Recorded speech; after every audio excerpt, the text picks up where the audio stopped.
Engineer Muhammad Ali Mirza میں سمجھتا ہوں کہ عصر حاضر کا ایک بہت بڑا فتنہ ہے کہ آپ عمران خان کے دور میں عمران خان کے حامی تھے، پھر عمران خان چلا گیا، آپ اس کو مخالف بن گئے اور آپ کہتے ہیں آپ اس کو قتل بھی کر دو تو کوئی حرج نہیں، یہ پاکستان کے لیے فتنہ ہے۔ سیاست فتنہ والا پوائنٹ پہ میں نے ان کو روکا بھی، یہ سیاست یہ ہے، یہ سیاست پھر آپ لوگوں نے جج کرنا ہے کہ یہ اس بندے کا کیا کیلیبر ہے، کہ یہ کس کے اشاروں پہ کھیل رہا ہے، کہ عمران خان کے دور میں اس کو آپ کو کیا لگتا ہے کس کے اشاروں پہ کھیل رہا ہے؟ میں ایگزامپل دیتا ہوں، میں نے ابھی جب علی بھائی کے ساتھ شوٹ کیا اور ہماری آپ اس سے پہلے میرے پاس آتے تو شاید میں آپ کو یہ ساری چیزیں لکھ دیتا، آپ پوچھتے آپ نے یہ کہا ہے کہ 2-2.5 کامنٹ آ رہے ہیں، تو اس میں سے 1000-1500 کامنٹ امام کے آ لاکھوں ملینز لوگ ہیں جو کہ مجھے کرٹیسائز کر رہے ہیں کہ میں ان سے سوال بھی کیوں کر رہا ہوں۔ اچھا فکر سننے میں بھی حرج ہے۔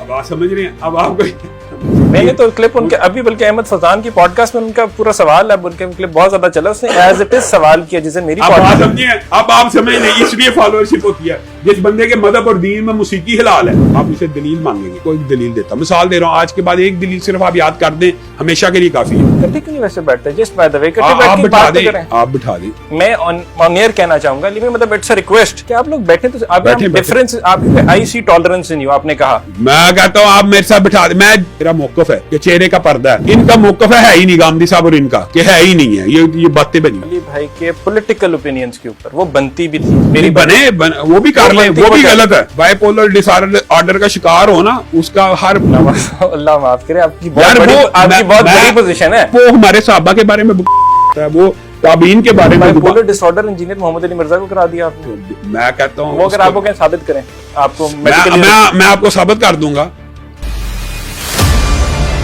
جو بڑے بھائی ہیں علامہ صاحب، ان کا میں کلپ سن رہا تھا، وہ تو یہ بھی کہہ رہے تھے کہ وہ جو قرآن پڑھتے ہیں وہ بھی ٹھیک نہیں ہے۔ اب میں ناٹ 100% غلط پڑھتا ہوں، اگر آپ کہتے ہیں میں آپ کو وہ کلپ بھیج دیتا ہوں، کلپ دیکھا، بالکل دیکھا، نہیں میں کلپ بھیجتا ہوں اس کے قرآن غلط پڑھنے کا۔ پوائنٹ آف کنورجنس نکل سکتا ہے جہاں پہ آپ لوگ الائن ہوتے ہوں، کوئی چانس ہے؟ ہاں ہو جاتا ہے، کیسے؟ مثلا وہ اپنی باتوں سے رجوع کرے یار، میں نے امام ابو حنیفہ کے بارے میں غلط بولا، میں صحابہ کرام کے بارے میں یہ جو کہتا ہوں کم پا دیتا، قرآن پاک کو بغیر ترجمہ پڑھنا، فرینچ میں گالیاں نکالنا، یہ میرے سے غلطیاں ہوئی ہیں، یہی ماننے ہمارا کو اس کا جائیداد کا جھگڑا، خود انالیسس کریں۔ یہ تو ہمارے معاشرے کا المیہ کہ ہمارے معاشرے میں لوگ علم اور علم دین ایک انجینئر سے سیکھ رہے ہیں، یہ تو ان کے اوپر قابل ہر انسان مسلمان جو ہے اس کا کام ہے کہ وہ حدیث اور قرآن آگے پہنچانا چاہیے، حدیث اور قرآن، لیکن یہ حدیث اور قرآن پہنچا رہا ہے اپنے خیالات، اپنے نظریات، اپنے افکار، اس نے کسی اینکر نے کہا آپ کے پاس تو دین کی ڈگری کوئی نہیں، اور پولیٹیکل جو آئیڈیالوجی ان کے اوور آل عمران خان کو آئیڈیالوجی میرا خیال ہے نٹ کسنے کے بعد یہ اب اپوزیشن تو جو موجود ہوتا ہے اس کی ہوتی ہے، بالکل ایسے جو جس کی حکومت ہے اس کے خلاف اپوزیشن ہے۔ ایک بندہ مرا ہوا ہے، اس کو کہہ رہا ہے جیل میں بھی مار دو، آپ کو لگتا ہے کہ وہ بندہ مرا ہوا ہے؟ یار ایک بندہ مرا ہوا سے مراد جیل میں ہے بیچارہ، تو اس کو بھی مروانے کی باتیں کر رہا ہے، تو یہ تو بے وقوف ہے کہ تو جب ہٹلر سے موازنہ غلط تھا، 100% غلط ہے یہ باتیں کر رہا ہے، یہ جو یو ٹرن اس کے سیاسی طور پہ وہ بھی بلنڈر دی۔ بسم اللہ الرحمن الرحیم، ہیلو and السلام علیکم ایوری ون، میں ہوں اسماعیل Qasim and I welcome you all to another episode here at GNN Studios. Very special guest I have with me، میرے ساتھ موجود ہیں علامہ ہشام الہی ظہیر سر، السلام علیکم۔ وعلیکم السلام ورحمۃ اللہ وبرکاتہ، اہلا وسہلا، مرحبا، کیسے مزاج ہیں؟ اللہ کا کرم، اللہ کا احسان۔ ہم سے بہت ساری باتیں کریں گے، پولیٹیکل ڈسکشن بھی ہوگی، ریلیجیس آپ سے لرننگ بھی ہوگی، سیکھیں گے بہت کچھ۔ آغاز کریں گے فرقہ واریت سے۔ ہم کہتے ہیں سیکٹیرینزم جو ہے ایک بڑا مسئلہ ہے، اور ہم یہ بھی ساتھ کہتے ہیں کہ اس کو ایڈریس کیا جا رہا ہے۔ اگر ایڈریس کیا جا رہا ہے تو پھر یہ پارا چنار کی جو صورتحال ہے ایگزامپل کے اندر اگر میں کوٹ کروں تو مطلب لاسٹ ایئر نومبر کے اندر ہی 50 سے زائد وہاں پہ ہم نے دیکھا لوگ جہاں بحق کیے گئے۔ کیا کہنا چاہیں گے؟ بسم اللہ الرحمن الرحیم۔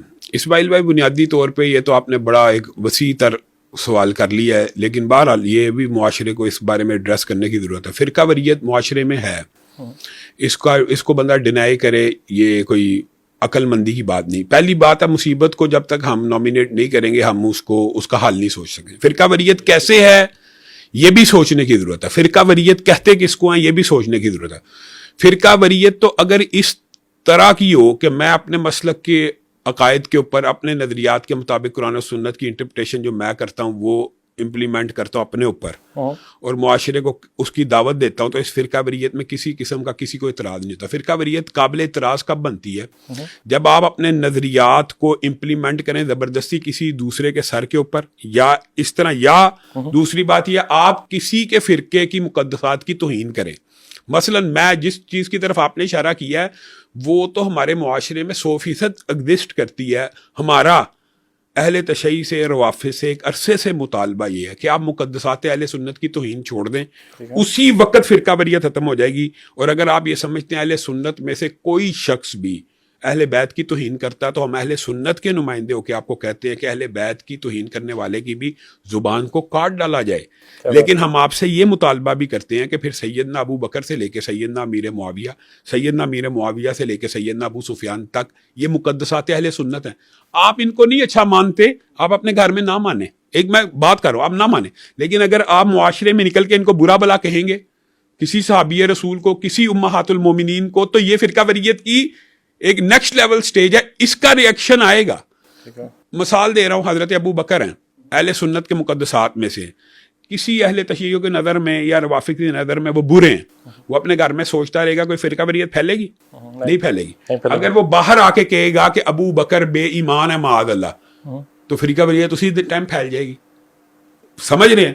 تو پھر ہوتا یہ ہے کہ جب اس طرح مقدسات کی توہین ہوتی ہے تو سینٹیمنٹس مجروح ہوتے ہیں. اور میرا اور آپ کا, ہمارا یورپ کے سامنے یہی مقدمہ ہے کہ رسول اللہ صلی اللہ علیہ وسلم کے بارے میں آپ وہ مقدسات مسلمان ہیں, تو آپ کسی کے سینٹیمنٹس کو فریڈم آف سپیچ کے تناظر میں ہٹ نہیں کر سکتے, وہ ہیٹ سپیچ ہوتی ہے.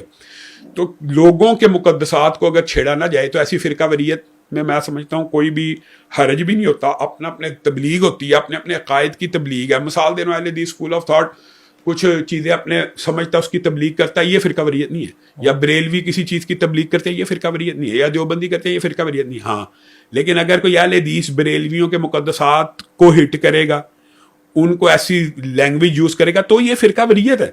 اسی طرح بریلوی کسی کے مقدسات کو چھیڑیں گے, مساجد پہ حملہ ور ہوں گے, تو یہ تو فرقہ واریت ہے. حتیٰ کہ میں تو یہ سمجھتا ہوں کہ ہمیں معاشرے میں اتنا ٹالرنس پیدا کرنا چاہیے کہ سانحہ اچھرا بھی نہ ہو, وہ سانحہ سیالکوٹ بھی دوبارہ نہ ہو.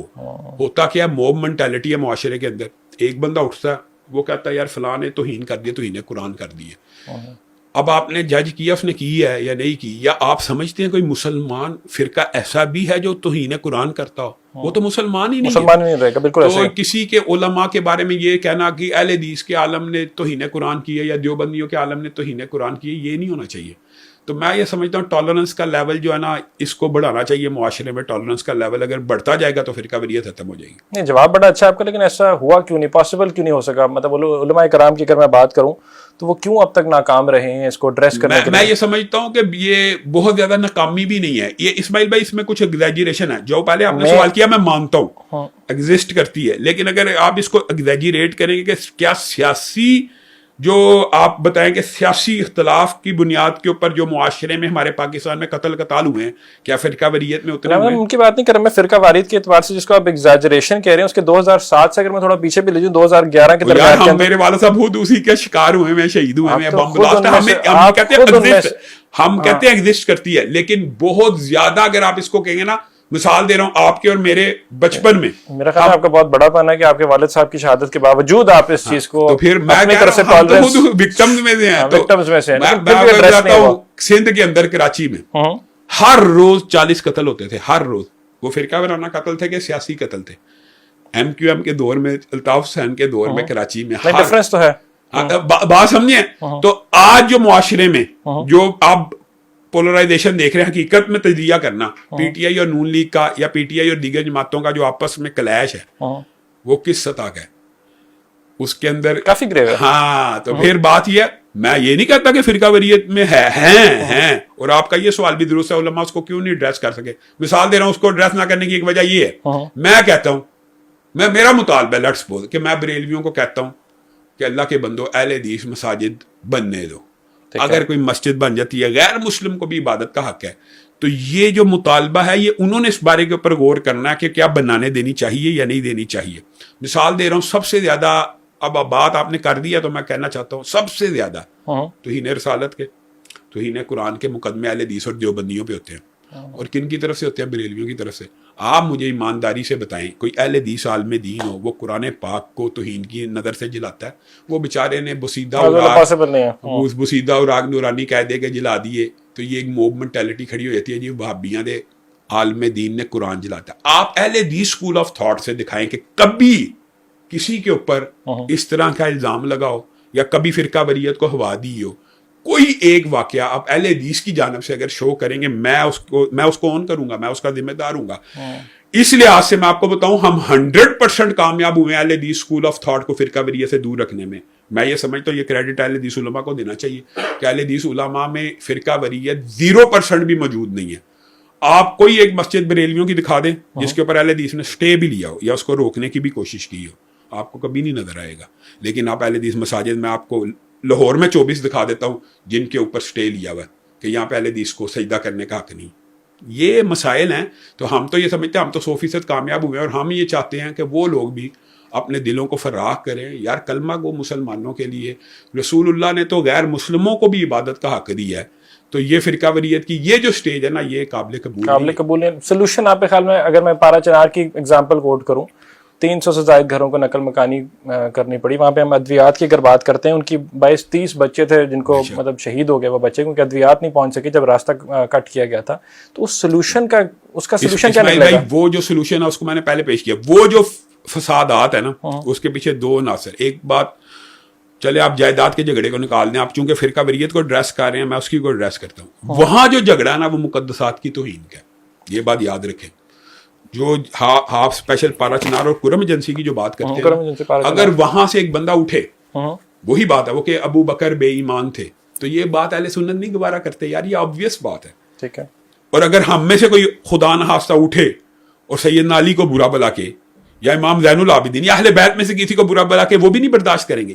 وہ جو مسئلہ نا اسی کا حال تھا, یہ توہین صحابہ کا بل اسی فرقہ واریت کو کنٹرول کرنے کے لیے تھا کہ کوئی اگر توہین صحابہ کرے تو اس کی سزا 10 سال تک کر دی جائے, قانون کو مضبوط کیا جائے. یہ حال ہے. اگر میں آپ کو گارنٹی سے کہتا ہوں, اگر قانون حرکت میں آئے, اس کا عام حال ہے, جہاں بھی توہین صحابہ ہو, جہاں بھی توہین اہل بیت ہو, اگر قانون حرکت میں آ کے مقدمہ درج کرائے, اللہ کی قسم اسی دن فرقہ واریت ختم ہو جائے گی. یہ جو کرم ایجنسی اور پارا چنار میں جو مسئلے مسائل ہیں, آپ کو اس کی بیک گراؤنڈ کا شاید اچھی طرح اندازہ نہیں ہوتا. کیا ایک کسی مسلک کا عالم صحابہ کی توہین کرتا ہے, اس کو گرفتار کرنے کے لیے لوگ ایجیٹیشن کرتے ہیں. تو جو ایجیٹیشن کر رہے ہوتے ہیں نا, اس کو پکڑنے کی بجائے ایجیٹیشن کرنے والوں کے اوپر مقدمے کاٹے جاتے ہیں کہ ہم نے. بنتے تو ان کے اوپر بھی ہے نا, ویسے دونوں کے اوپر بنتے ہیں. نہیں اسماعیل بھائی بات سنیں, ایک ہوتا ہے احتجاج کرنا برائے اپنا حق لینا, اور ایک ہوتا ہے جس نے قانون کی خلاف ورزی کی ہے. ایک بندہ قانون کی خلاف ورزی کرتا ہے اور اس کو گرفتار کروانے کے لیے اگر احتجاج ہو, تو یہ تو قانون کو حرکت میں لانے کے لیے. تو ان کا وہ اتنے گلٹی نہیں ہے جتنا جس نے قانون توڑا. تو اگر حکومت تعصب کا مظاہرہ کیے بغیر توہین کے اوپر فوری عمل کرے, مثال دے رہا ہوں, اس کی مثال آپ نے بات کی ہے تو کھول لیتے ہیں. مرزا علی جیلمی صاحب ہیں, ہر روز توہین کرتے ہیں ہر مسلک کے کسی مقدسات کی, ان کے اوپر پرچے ہوتے ہیں, ان کو گرفتار کیا جاتا ہے. تو لوگوں کے اندر تو یہ پھر نفرت بڑھتی ہے, اور اس کے اوپر اٹیک بھی ہوئے ہیں, یعنی اس کے اوپر حملے بھی ہوتے ہیں اس وجہ سے. تو کیونکہ قانون حرکت میں نہیں آ رہا. جب قانون حرکت میں آ جائے گا تو فرقہ واریت کا تو جن بوتل میں بند ہو جائے گا. لیکن یہ فرقہ واریت کا جن شاید بوتل میں بند کرنے کے لیے کچھ لوگ سنجیدہ بھی نہیں ہیں. اور یہ بھی میں بات کہنا چاہتا ہوں, بے شمار فرقہ واریت کے باوجود پاکستان میں آپ اٹھا لیں اعداد و شمار, آج آپ سرچ کر لینا, سیاسی بنیاد کے اوپر, قومی بنیاد کے اوپر, لسانی بنیاد کے اوپر بہت زیادہ مار پیٹ, تشدد اور قتل کے واقعات ہوئے ہیں بنسبت فرقہ واریت کے. آپ جج کر لینا, آپ آج ڈیٹا اکٹھا کر لیں. ٹھیک ہے, ایشوز تو دونوں ہیں, دونوں کو ایڈریس کیا جانا چاہیے. اور اس بات کو لے کے اگر ہم انڈرسٹینڈ کریں کہ پرابلم تو ایک ہے, زیادہ نمبرز کس طرف ہیں ڈزنٹ میٹر, لیکن یہ ایسے ایشوز ہیں بڑے سینسٹیو سے ہیں جن کو ایڈریس کیا جانا بہت زیادہ ضروری ہے ایٹ دی ارلیسٹ. بات چیت کا سلسلہ آگے بڑھائیں گے. علامہ صاحب, سعودی عربیہ کا شفٹ جو آیا, ہم دیکھتے ہیں کہ اس کو گلوبلی اسلام کا ہب مانا جاتا ہے, ٹھیک ہے, اور مطلب اسلامی قیادت کا مرکز ہونے کے باوجود ہم نے دیکھا کہ وہاں پہ ایک سوئچ آیا. مطلب خواتین کی شاید آزادی کے اعتبار سے دیکھ لیں, آپ کانسرٹس ہونے کے اعتبار سے دیکھ لیں, یہ جیو پولیٹیکل سوئچ جو وہاں پہ ہمیں نظر آیا, ان کی فارن پالیسی کے اعتبار سے بھی اور ان کے اپنے انٹرنل ڈائنامکس کے اعتبار سے بھی, اس کی کیا وجوہات ہیں, کیا فیکٹرز ہیں, اور آپ کو کیسا لگتا ہے وہ سوئچ جو ہے سارا سعودی عرب کے اندر؟ اسماعیل بھائی, بنیادی طور پہ جو سعودی عرب کی بات ہے, آپ کو تو یہ ہمارے بارے میں علم ہونا چاہیے کہ میں تو آج بھی پوری دنیا میں جو سب سے بہتر اسلامی ریاست ہے, پاکستان تو ہمارا وطن ہے, اس سے تو محبت ہمارے ایمان کا حصہ ہے. اس کے بعد سب سے بہترین اسلامی ریاست اگر کوئی ہے، میں آج بھی سعودی عرب کو ہی سمجھتا ہوں، اور وہ ہماری محبت کا، عقیدت کا محور ہر مسلمان کا کس وجہ سے؟ مکہ اور مدینہ کی وجہ سے. بالکل ایسے. تو بنیادی طور پر میں یہ سمجھتا ہوں کہ سعودی عرب کے جو پوری دنیا کے اوپر، امت مسلمہ کے اوپر احسانات ہیں، ان کو ہم پروپوگیٹ نہیں کرتے، ان کو ہم اجاگر نہیں کرتے، اور خامیاں اور کوتاہیاں تو دنیا میں ہر جگہ پہ ہوتی ہیں، ان کو ہم زیادہ اجاگر کرتے ہیں. یہ خامیاں اور کوتاہیاں آپ ان کو سمجھتے ہیں جو کانسرٹس ہو رہے ہیں؟ یہ خامیاں اور کوتاہیاں نہیں ہے، کیا خیال ہے؟ یہ تو مطلب کہ کوئی چیز اگر سعودی عرب میں ہو جائے وہ جائز تھوڑی ہو جاتی ہے. ٹھیک ہے، وہ جائز نہیں ہے. دیکھیں جس طرح فلم پاکستان میں دیکھنا منع، اسی طرح وہاں پہ بھی منع. جس طرح یہاں پہ سینما برا وہاں پہ بھی برا ہے، جس طرح یہاں کنسرٹ برا وہاں پہ بھی برا ہے. وہاں پہ لوگ اس لیے زیادہ برا سمجھتے ہیں کہ وہاں پہ مکہ مدینہ ہے. سمجھ رہے ہیں؟ بنیادی طور پہ تو یہ لوگوں کو اچنبے کی بات لگتی ہے، اور توحید کی بنیاد کے اوپر جو ریاست بنی، لوگ ان سے بہت زیادہ اسلامائزیشن کی توقع کرتے ہیں. تو میں یہ سمجھتا ہوں کہ انہوں نے جو مسلمان امت کے ساتھ جو معاملہ کیا نا، وہ جو توقعات ہیں اس کے اوپر تو میں کہتا ہوں کوئی ایک اسلامی ملک ایسا نہیں جو ان کا احسان مند نہ ہو. مثلا پاکستان کو مصیبت پڑی ہے، تیل کی ضرورت پڑی ہے، ڈالرز کی ضرورت پڑی ہے، ہر وقت پاکستان کے ساتھ ان کا معاملہ احسان والا رہا ہے. اور ہم ایسے محسن کش ہیں کہ جو ہمارے پہ احسان کرتا ہے، ہم اسمبلیوں میں ان کے خلاف تو گفتگو کرتے ہیں، اسمبلیوں میں ان کے خلاف گفتگو بھی ہوئی ہے، لیکن جو ملک ہمارے پر حملہ آور ہوتا ہے، میزائل پھینکتا ہے، اس کی ہم اسمبلیوں میں تعریف کرتے ہیں. تو یہ جو دو رخا پانا یہ بھی نہیں ہونا چاہیے. میں یہ سمجھتا ہوں افراط اور تفرید کے بغیر ہمیں سب سے پہلے، میری ذاتی رائے ہے، یہ ہو سکتا ہے آپ اسے متفق نہ ہو، میرا دائرہ عمل پاکستان ہے. اگر میں پاکستان سے سینما ختم کرانے میں کامیاب ہو گیا ہوں، اگر پاکستان سے فحاشی اریانی ختم کرانے میں کامیاب ہو گیا ہوں، تو پھر مجھے کسی دوسرے ملک کے بارے میں سوچنا چاہیے. لیکن پاکستان تو اسلام کا مرکز تو نہیں ہے نا. پاکستان تو یار اسلام کے نام پہ بنا ہے، بنا ضرور ہے، استعمال بھی لا الہ الا اللہ کی بنیاد پہ بنا ہے. ہماری اچھا دینی جماعتوں کی پاکستان میں جد و جہد کیا ہے؟ نظام اسلام کو نافذ کرنے کی ہے نا، نفاذ اسلام ہی کی تو جد و جہد ہے پاکستان میں. تو میں یہ سمجھتا ہوں ہمارا دائرہ اختیار یہاں تک ہے. ہاں اگر ہم صرف پروپیگنڈا کرتے رہیں گے تو سعودی عرب کو شاید وہ فرق بھی نہیں پڑے گا. فرق تو نہیں پڑے گا obviously. کیوں فرق پڑے گا؟ مطلب we are nobody for them. اگر آپ فورن پالیسی کے اعتبار سے دیکھیں تو میرا ڈو یو تھنک کہ یہ جو اگر محمد بن سلمان نے کہا کہ ہمیں اعتدال پسندی چاہیے وہاں کے مذہب کے اندر، 2017 کے اندر بھی انہوں نے بیان دیا، پھر ابھی کنٹینیو بھی کیا اس کے اندر، do you think international pressure تھا؟ یہ سوال تو آپ شروع میں ہم سے بھی کر چکے. اعتدال کا جو اعتدال پسندی بری نہیں ہے اسلام میں، یہ بھی میں آپ کو بتاؤں. اعتدال پسندی کے اوپر اختلاف نہیں ہے، اختلاف تو اس کے اوپر ہے جو آپ نے کہا کہ کنسرٹ اگر ہو تو گانا ہو، اس کو اگر اعتدال کہا جائے تو یہ اس کے اوپر اعتراض ہے. ادھر تو یہی ہوا نا. اب بات سمجھیں، اعتدال کے دو ترجمے ہیں. ایک ہے معتدل ہونا کہ میں یعنی اہل حدیث، دیوبندی، بریلوی، شیعہ، عیسائی، غیر مسلم ایک ہی معاشرے میں بقائے باہمی کے تحت ایگزسٹ کرے، یہ اگر اعتدال، یہ بھی ہوا. میں یہ کہہ رہا ہوں یہ اعتدال ہے، یہ ایکچوئل ہے. اب آپ سنیں میری سنیں بات، ہمارے ساتھ ایکچوئل بتائیں، پاکستان میں عیسائی ہمارے ساتھ 70 سال سے نہیں رہ رہے ہیں نا. ہمارے میں سے میرے خیال میں ہر مسلمان کے گھر ان کا آنا جانا، ہم ان کے شادی بیاہوں میں جب ان کی بچیوں کی شادی ہوتی ہیں ان میں شریک ہونا، ان کی ہیلپ کرنا، تو اس کو کہتے ہیں بقائے باہمی. یہ اعتدال تو قابل قبول ہے اور لازم ہے یار. بالکل ایسے. تو اعتدال کی وہ قسم قابل قبول نہیں ہے کہ اعتدال کا مطلب بے حیائی ہے، اعتدال کا مطلب اوریانی ہے، اعتدال کا مطلب سینمائزم ہے، اعتدال کا مطلب جوا ہے، اعتدال کا مطلب شراب نوشی ہے. یہ اعتدال کا مطلب روشن خیالی، یہ بھی ایڈ کر دیں. وہی نا، یہ نہیں ہے. مشرف صاحب کے میں ہوا وہ تو پورا ایک شفٹ ہوا نا، پورے معاشرے کو شفٹ کرنے کی کوشش کی، اس کے ہم خلاف ہیں، آپ کو پتا ہے. اس کے ہم پاکستان میں. اچھا، do you think international pressure سعودی عرب لے سکتا ہے؟ سعودی عرب انٹرنیشنل پریشر خیال ہے کہ سعودی عرب ان پریشر سے آزاد ہو چکا ہے الحمدللہ. اس کی معیشت بھی، میں وہی کہہ رہا ہوں کہ فگرز ہیں، جی ڈی پی کا تقریباً 30% جو ہے، حکومتی آمدنی کا 55% جو ان کا حصہ ہے وہ تو اس کے اوپر ہے، تیل کے اوپر انحصار ہے اس کا. تو پھر ان کو کس کا کیا پریشر ہے؟ تو اس سے ہٹ کے پھر کیا ضرورت پڑی؟ اور بات بتاؤں اسماعیل بھائی، یہ باتیں ہوں گی، صحیح ہوں گی، میں اس چیز سے ڈینائی نہیں کرتا، لیکن سعودی عرب کے بارے میں پروپیگنڈا بہت ہے، بہت زیادہ ہے. یہ میں آپ کو، یہ تو ویژن 2030 تو انہوں نے خود پروپیگیٹ کیا. تو اس کی تو تائید علماء بھی کرتے ہیں. ایک ویژن 20 دیکھیں، اعتدال کے وہ ٹرانسلیشن کہ بقائے باہمی ہونا چاہیے، یہ تو ہر کوئی قبول کرے گا، لیکن اعتدال کی وہ ٹرانسلیشن جو آپ کہہ رہے ہیں کہ فحاشی اور یعنی، وہ تو نہیں کوئی عالم دین قبول کرے گا.